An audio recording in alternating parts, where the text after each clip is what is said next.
marchant vers le tombeau, puis leur chagrin dévasté par l'esprit virent je leur dis,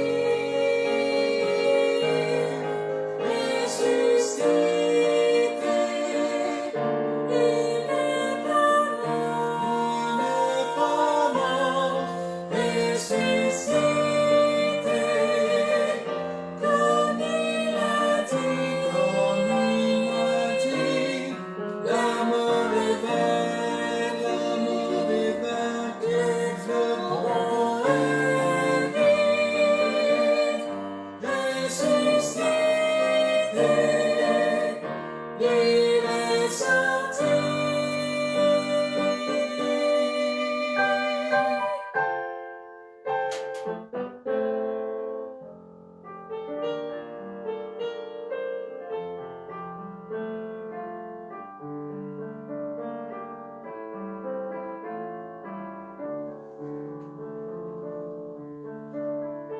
Dans ce monde lourd et sombre, certaines âmes cherchent encore. Leurs cœurs sont toujours confus, déchirés par le chagrin. Leurs espoirs se sont envolés, leurs rêves se sont écrasés.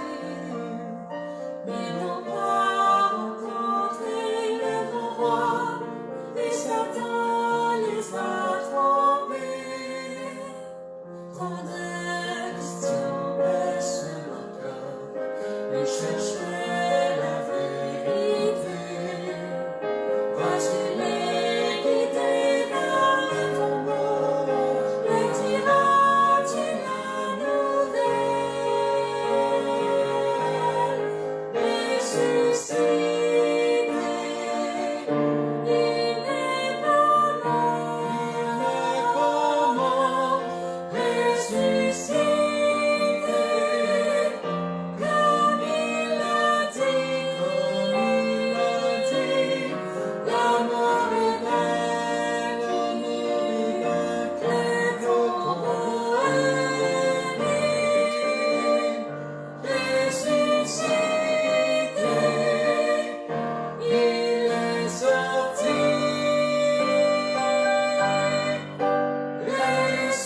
ressuscité,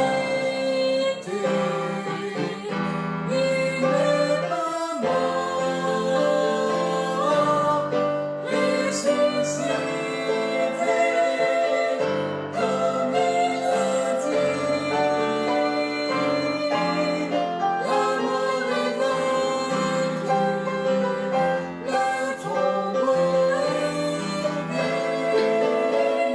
ressuscité, il est sorti.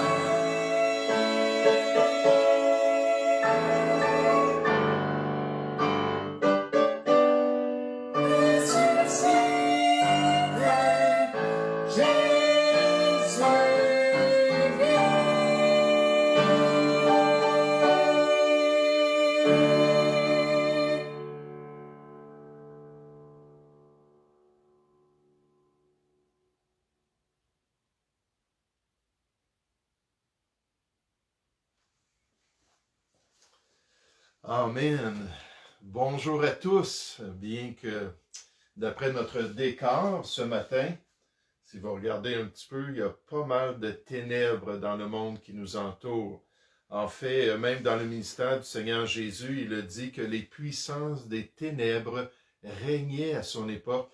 Puis je pense qu'on peut voir ça aujourd'hui, puis que ça devrait être dorénavant notre décor, de toujours nous rappeler que dans le monde, il y a des ténèbres, et que le diable est le maître de ce monde. C'est lui le Dieu du siècle présent. Et on voit les manifestations de ces mensonges partout autour de nous. Donc, bienvenue à ce message live ce matin qui a pour objectif de nous rassembler auprès de notre Maître et de nous rassembler auprès de son exemple de souffrance. Lui qui est venu dans ce monde de ténèbres il y a près de 2000 ans. Le prophète Ésaïe avait prophétisé que le ministère du grand serviteur de l'Éternel Dieu allait en être un de douleur et de difficulté, alors qu'il révèle que le Christ allait être un homme de douleur habitué à la souffrance. Et on peut aujourd'hui nous placer à ses pieds et apprendre de lui pour considérer ses voies, pour admirer et imiter sa force de caractère qui lui permit d'accomplir toute la volonté de son Père céleste. Ce matin, j'aimerais vous inviter à tourner dans la première épître de Pierre au chapitre 2. La première épître de Pierre au chapitre 2. Alors qu'on va considérer l'apôtre Pierre qui fait ce lien-là entre nos souffrances et les souffrances du Seigneur Jésus. Les souffrances de celui qui est venu mourir pour nous. L'homme de douleur. Quel exemple il est pour chacun de nous ce matin dans 1 Pierre chapitre 2 à partir du verset 20. 1 Pierre chapitre 2, alors que Pierre nous révèle ce lien entre nous et les souffrances de notre Sauveur, au verset 20. Il dit, en effet, quelle gloire y a-t-il à supporter de mauvais traitements pour avoir commis des fautes? Mais si vous supportez la souffrance lorsque vous faites ce qui est bien, c'est une grâce devant Dieu. Et c'est à cela que vous avez été appelés, parce que Christ, donc le Pierre fait ce lien avec notre Sauveur, avec notre Maître, parce que Christ aussi a souffert pour vous, vous laissant un exemple, afin que vous suiviez ses traces.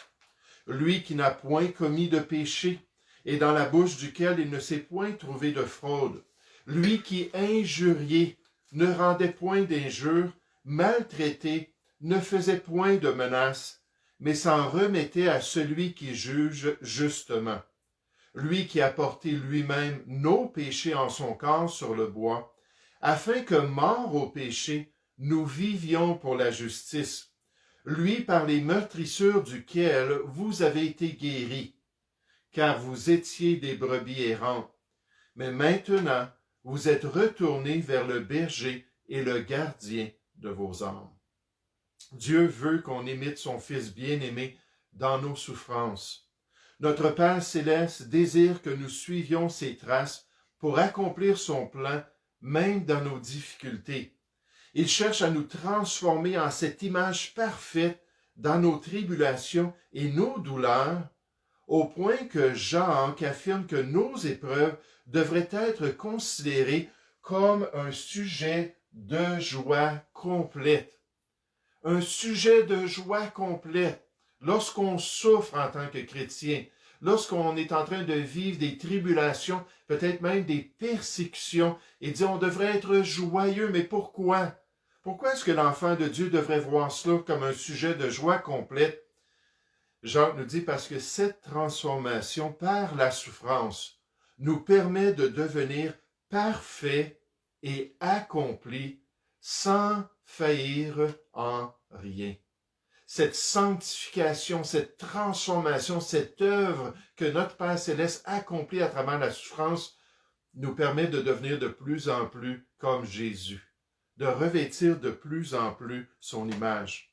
Alors ce matin, j'aimerais qu'on puisse considérer ce grand exemple de notre Sauveur, qu'on puisse regarder ce que Pierre nous révèle concernant ses souffrances et surtout la manière qu'il a été victorieux à travers ses souffrances.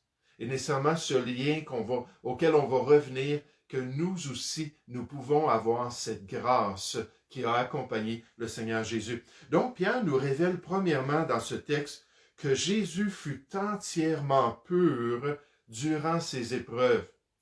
Jésus fut entièrement pur durant tout son ministère douloureux, durant tout son supplice, durant son calvaire, il est demeuré pur, il est demeuré sans péché devant son Dieu. Nous sommes tous conscients que les épreuves et les douleurs nous rendent vulnérables à la tentation, que la souffrance, bien souvent, va affaiblir notre résolution de faire ce qui est bien aux yeux de notre Père céleste. La réaction de notre cœur peut effectivement nous porter à l'opposé du plan de Dieu pour notre vie. Et Dieu nous dit qu'il ne veut pas qu'il en soit ainsi. Ce n'est pas son plan, ce n'est pas sa volonté. Il veut que le chrétien puisse surmonter par sa grâce ses difficultés plutôt que de tomber victime de ses adversités. Dans ces terribles épreuves, les amis de Job lui ont rappelé la faiblesse qu'il pouvait expérimenter à cause de ses souffrances. Ils lui ont donc dit, « Garde-toi », en parlant à Job, « Garde-toi de te livrer au mal, car la souffrance t'y dispose. » Ici, on voit vraiment une relation de cause à effet. La cause, c'est la souffrance.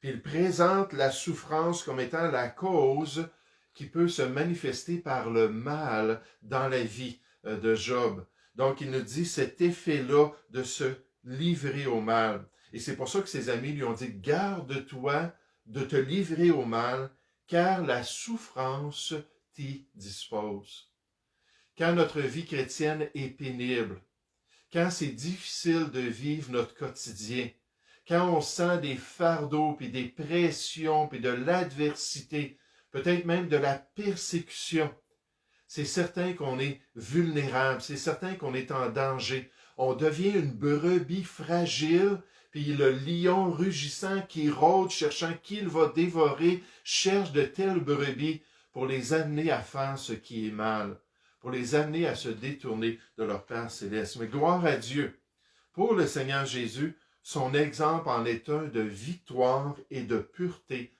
pendant ses adversités. C'est ce que Pierre nous dit ici dans 1 Pierre chapitre 2. Regardez au verset 20. Il dit en effet, quelle gloire y a-t-il à supporter de mauvais traitements pour avoir commis des fautes? Mais si vous supportez la souffrance lorsque vous faites ce qui est bien, c'est une grâce devant Dieu. Et c'est à cela que vous avez été appelés. À quoi? À supporter la souffrance alors qu'on fait ce qui est bien aux yeux de Dieu. Et Dieu nous appelle à nous élever, nous appelle à faire le bien malgré nos difficultés. On nous dit parce que Christ aussi a souffert pour vous, vous laissant un exemple afin que, voici le plan de Dieu, afin que vous suiviez ses traces. Puis là, dans ses souffrances, on nous dit, lui qui n'a point commis de péché. Lui qui est demeuré l'agneau de Dieu sans défaut et sans tache, qui a pu s'offrir sur la croix du Calvaire. Malgré qu'il était l'homme de douleur, habitué à la souffrance, il est resté pur. Il nous dit que nous aussi, par la grâce de Dieu, on peut surmonter le mal, malgré cette cause, malgré cette pression-là de la souffrance dans notre vie. On nous dit, lui qui n'a point commis de péché, et dans la bouche duquel il ne s'est point trouvé de fraude. L'Épître aux Hébreux confirme cette vérité lorsqu'elle nous dit, dans Hébreux chapitre 4 au verset 15, « Il, Jésus, a été tenté. » Ici, ce mot-là, dans le grec, des fois, ça peut être le mot, il peut être traduit comme étant éprouvé ou comme étant testé. Donc, il a été tenté, il a été testé, il a été éprouvé, comme nous en toutes choses. Il n'y a rien que le chrétien peut expérimenter que Jésus n'a pas déjà expérimenté. Il n'y a rien qu'il peut vivre pour justifier son péché parce que Jésus a vécu toutes choses, il a été testé en toutes choses et il n'a point commis de péché. La grâce de Dieu est toute suffisante malgré les différents domaines dans lesquels nous sommes éprouvés dans notre vie. Il a été tenté comme nous en toutes choses sans commettre de péché. Oh, il faut enlever ce concept-là qu'on est des victimes dans la vie. Il faut enlever cette justification-là qui est populaire dans la psychologie moderne. Il faut accepter de rester pur par la grâce de Dieu, malgré les difficultés qu'on peut expérimenter dans notre vie. En tant que chrétien, ainsi, il faut demeurer pur, malgré la difficulté de notre vie. Il faut s'attacher à la sainteté, puisque notre Dieu est aussi saint.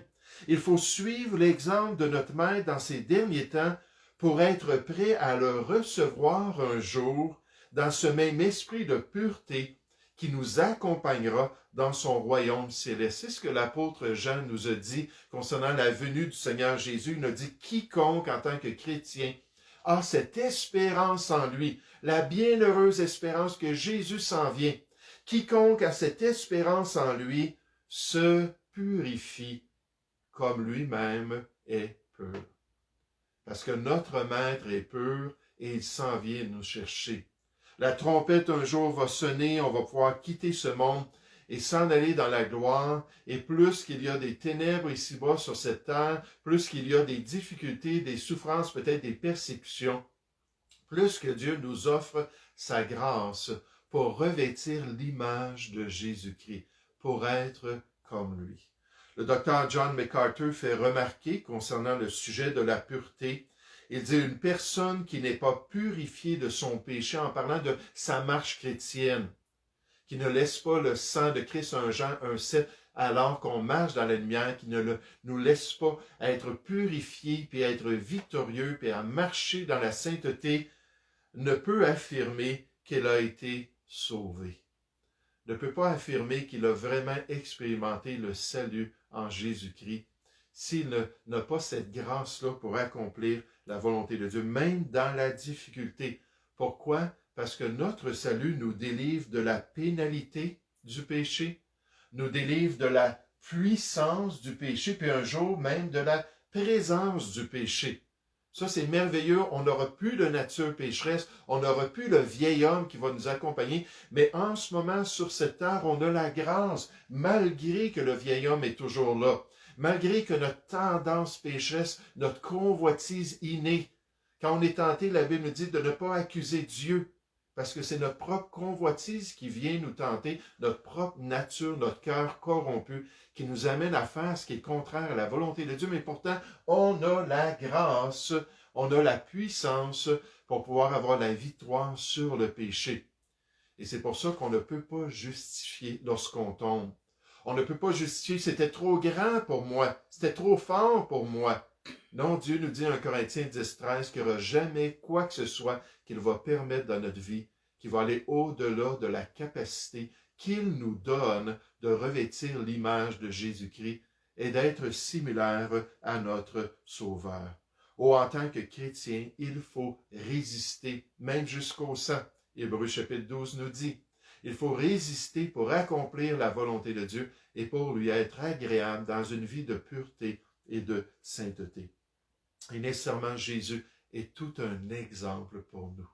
Avec tout ce qu'il a subi, tout ce qu'il a souffert, il est resté pur. Et il nous dit que nous aussi, on peut suivre ses traces. Maintenant, alors qu'on regarde cette révélation-là de Pierre, un autre élément qui ressort dans nos souffrances et dans nos douleurs, c'est que le Seigneur Jésus fut maître de lui-même. Le Seigneur Jésus fut maître de lui-même dans ses épreuves. Il démontra une parfaite maîtrise de soi en face de ses persécuteurs. En combien de fois ils sont venus le tenter de se détourner de la volonté de Dieu, le tenter de descendre de la croix du calvaire, le tenter de se rebeller contre ce que Dieu lui permettait, celui qui l'aime, et pourtant qui lui permettait de subir cela sur la croix du calvaire.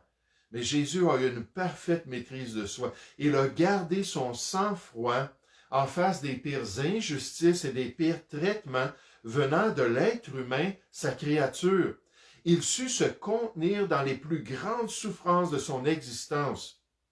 Et comme j'aime bien ce principe biblique qui est exemplifié pour le croyant dans la vie du Seigneur Jésus. Dans le livre des Proverbes, on nous dit que l'insensé met en dehors toute sa passion. Quand il est en colère, quand il est frustré, quand il a des difficultés, bien, ça va tout de suite sortir. Ça va tout de suite se mettre en évidence. Au lieu d'être lent à la colère, au lieu d'avoir cette maîtrise de soi-là, on nous dit qu'il est un insensé. Il ne suit pas la voie de Dieu. Il ne pratique pas la sagesse de Dieu, mais on nous dit, mais le sage, puis nécessairement Jésus est le sage pour nous. Il exemplifie la sagesse de Dieu. Le sage va contenir, va maîtriser, va s'assurer de faire ce qui est bien, malgré toute la pression qu'il expérimente dans son cœur, toute la pression qu'il vit dans son existence. Jésus le sage sut contenir sa vengeance.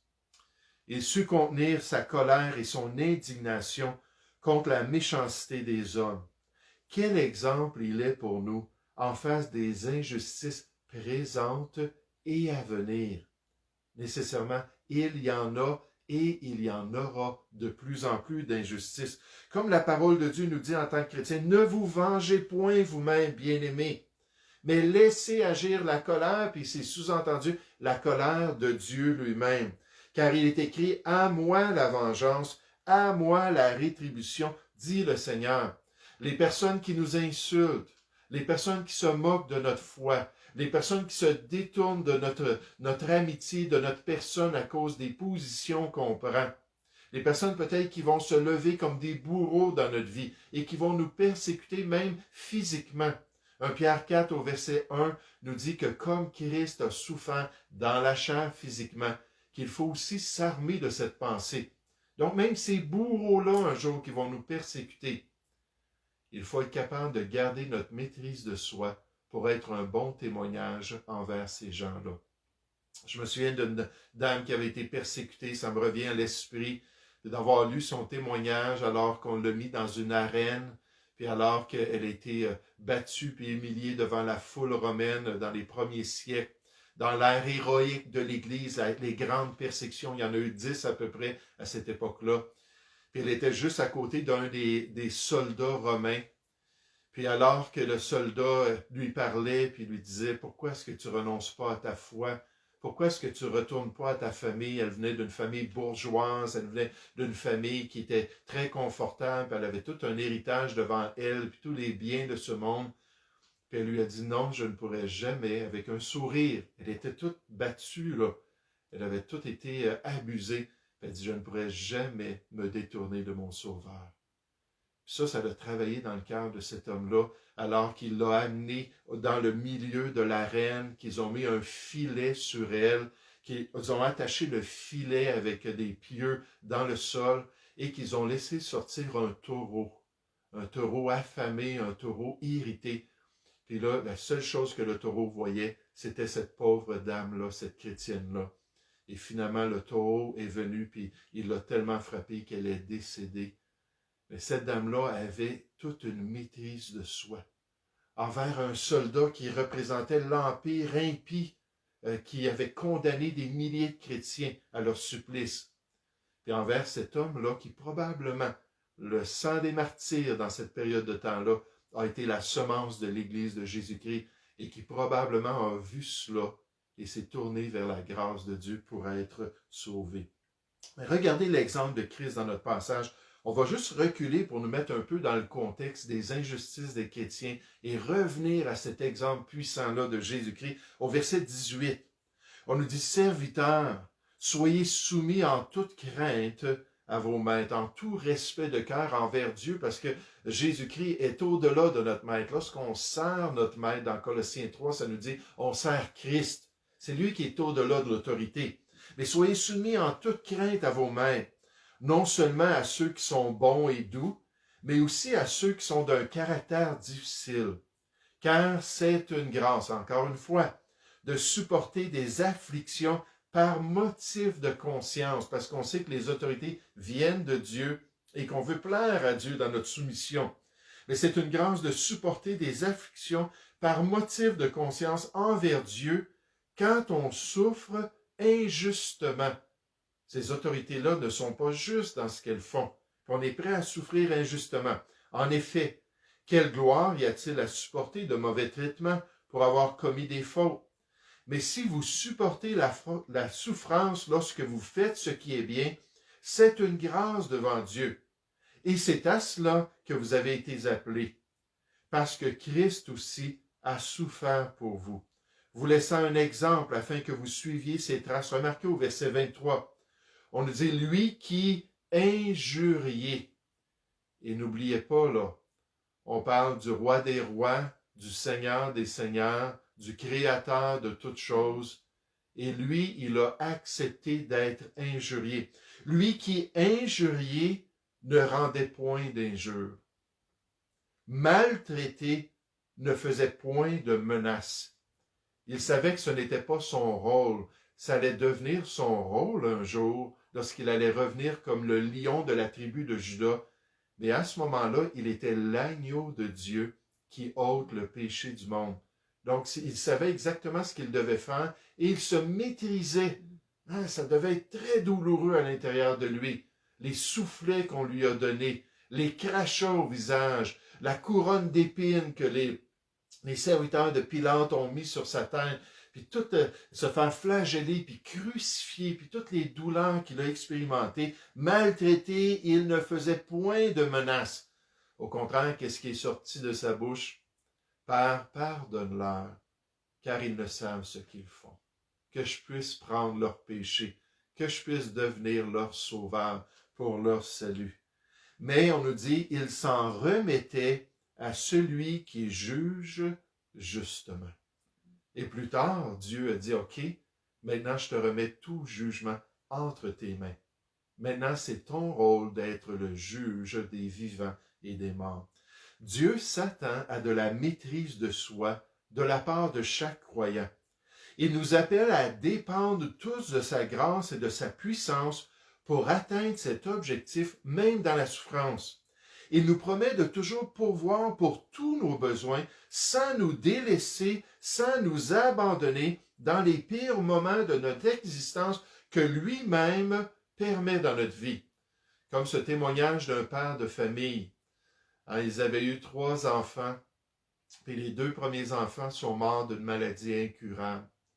Puis finalement, leur dernier enfant, une petite fille, ils ont vu des symptômes similaires, puis ils sont allés à l'hôpital, et finalement, on leur a donné le diagnostic que la petite fille aussi avait la même maladie, transmise génétiquement nécessairement de la part des parents, et qu'elle allait mourir parce qu'il n'y avait aucun remède. Puis quand il a appris ça, il a appelé son pasteur, puis il a dit au pasteur, viens me voir. Et quand le pasteur est arrivé, il a annoncé avec son épouse que leur dernière fille avait aussi cette maladie-là. Puis là, il a mis ses bras autour du pasteur. Et seulement le pasteur était là, lui aussi, pour pouvoir le consoler. Puis, il a dit, c'est dur, c'est difficile, mais j'ai confiance en Dieu. Et il s'est mis à chanter un cantique. Alors qu'ils étaient ensemble. Puis il a tout chanté le cantique qui parlait de la gloire de son Père céleste, de celui qui l'aimait. Et finalement, il s'est redressé. Puis il dit, on va passer à travers. Puis ils ont pu être un témoignage pour les médecins, les infirmiers et les infirmières, pour leur famille, pour leur Église, de la grâce que Dieu pourvoit. Et non seulement dans notre texte biblique, on voit que Christ est un exemple pour nous parce qu'il a eu cette maîtrise de soi.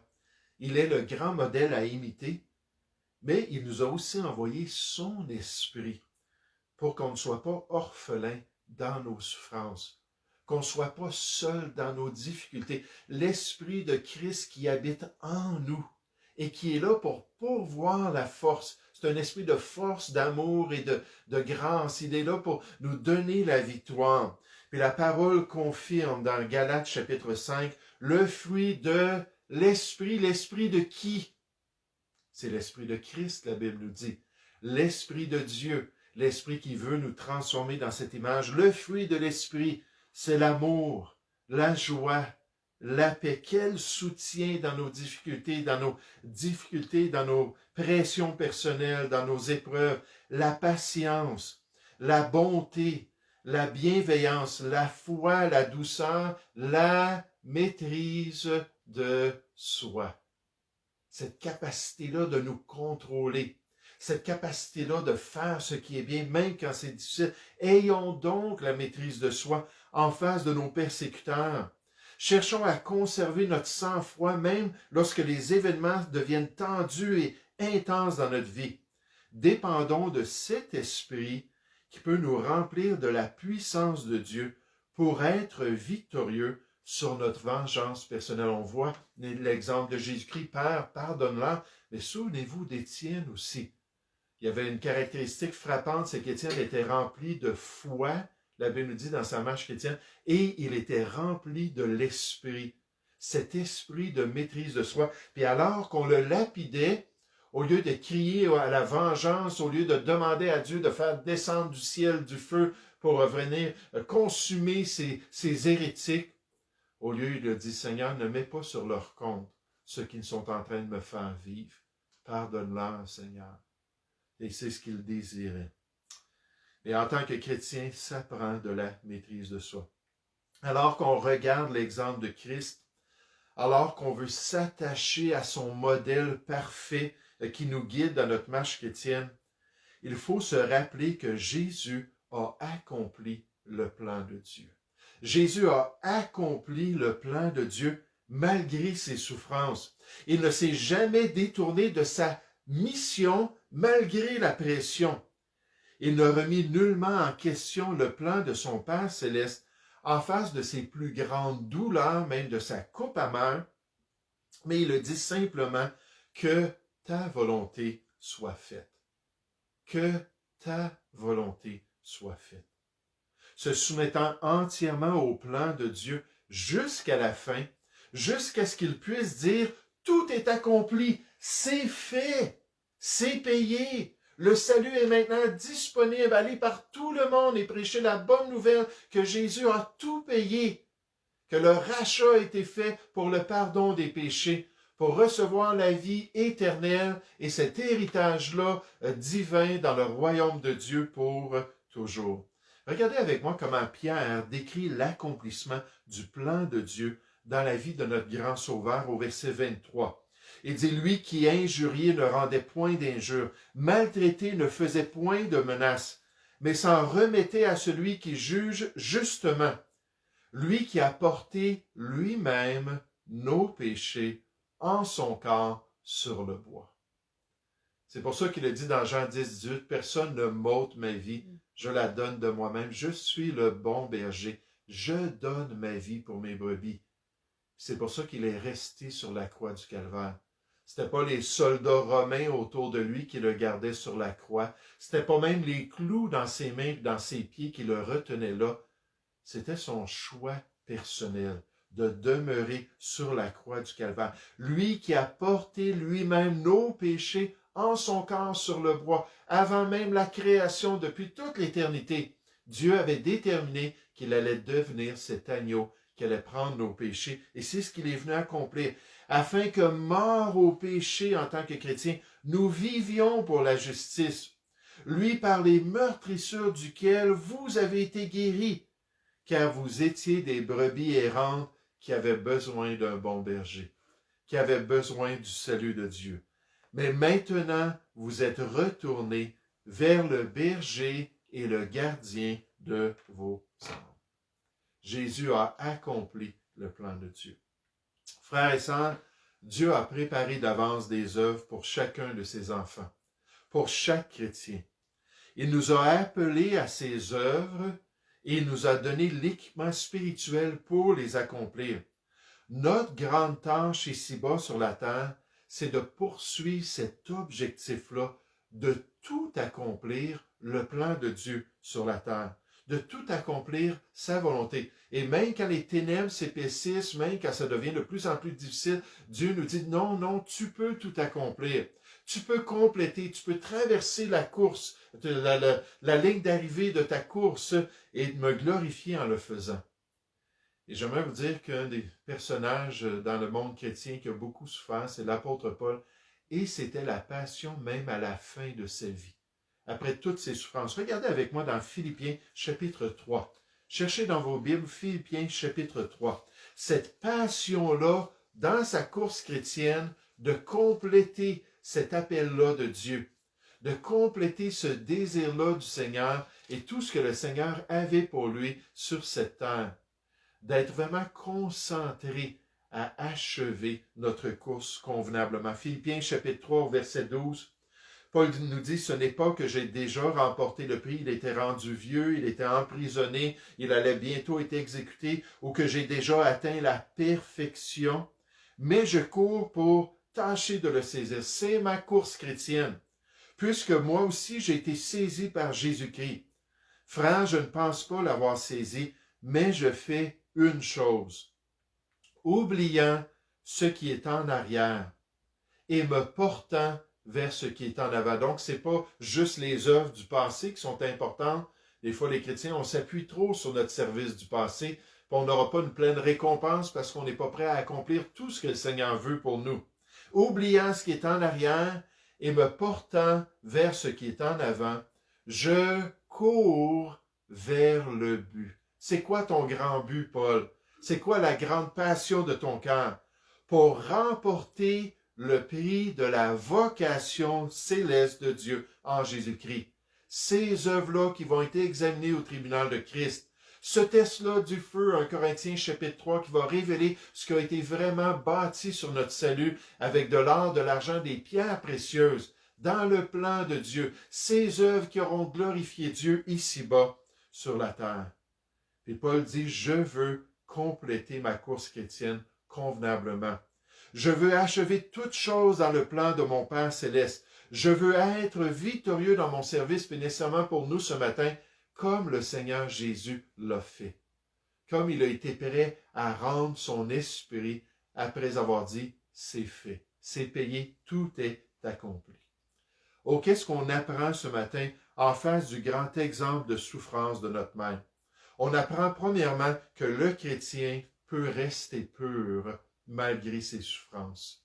Le chrétien peut rester pur. Et quand on est impur, quand on tombe, on se relève, on le confesse, on dit, c'est vrai Seigneur, j'avoue que j'ai manqué de grâce, j'avoue que je ne me suis pas tourné vers toi, j'avoue que mon cœur a cherché ce qui est mal. C'est pas à cause des souffrances, c'est à cause de moi Seigneur, et je le confesse pour recevoir ce pardon, pour recevoir cette purification de nos péchés. Le chrétien peut refuser de pécher, même si les tribulations le disposent à le faire, il peut dire non dans cette liberté qu'il a en Jésus-Christ. On apprend deuxièmement que le chrétien peut se maîtriser lui-même. Il peut agir convenablement. Il peut se comporter correctement devant Dieu et devant l'être humain, devant ses persécuteurs. Il peut être un témoignage d'une grâce surnaturelle, même dans les événements les plus intenses qu'un être humain peut vivre. Puis dernièrement, on voit que le chrétien peut tout compléter. Il peut servir entièrement à la gloire de Dieu. Il peut achever toutes ces œuvres que son Père céleste a voulu qu'il accomplisse ici-bas sur cette terre. Il peut suivre l'exemple de son Maître.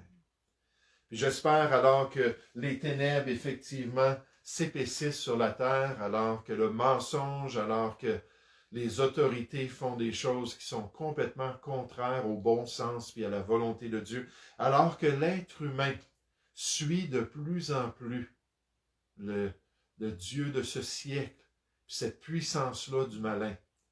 Alors qu'on voit cela, qu'on va se rappeler que Jésus a souffert lui-même.